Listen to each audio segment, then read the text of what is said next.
আচ্ছা, তোমাদের বাড়িতে এবছর এই আমের সিজনে কত কিলো আম কেনা হয়েছে? আমাদের বাড়িতে তো যেদিন প্রথম বাজারে আম উঠেছিল সেদিন থেকে এখনো অবধি কন্টিনিউ আম চলছে, সকাল বিকেল দুই বেলা।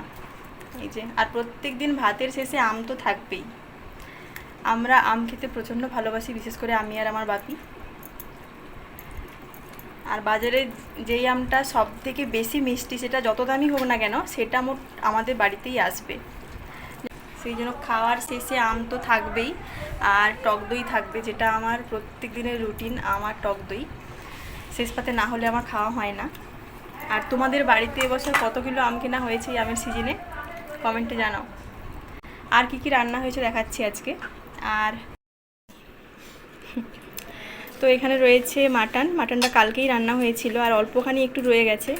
আর এখানে রয়েছে মাছের পেঁপে দিয়ে আলু দিয়ে পাতলা করে একটা ঝোল করা হয়েছে, কারণ কালকে যেহেতু মাটন খাওয়া হয়েছিল সেই জন্য পাতলা করেই একটা ঝোল করা হয়েছে। আর এখানে মাছের যে এই পিসটা আমি পেটি ছাড়া আমি কোনো পিসই খাই না মাছের, আর সেই জন্য আমার জন্য পেটি সবসময়ই থাকে। যেই মাছ কিনুক না কেন পেটি আমার জন্য এক্সট্রা করে নিয়ে আসে। আর এখানে রয়েছে এই যে ডাল রয়েছে, আর আর এখানে রয়েছে এই যে সেদ্ধ ডিমটাও প্রত্যেক দিন থাকে। এটা বিশেষ করে টিফিনেই খাওয়া হয় প্রত্যেকদিন, আর আজকে টিফিনে খাওয়া হয়নি, সেই জন্য ভাতে নিয়েছি। আর রয়েছে এখানে গন্ধরাজ লেবু। চলো খাওয়া যাক, বাই।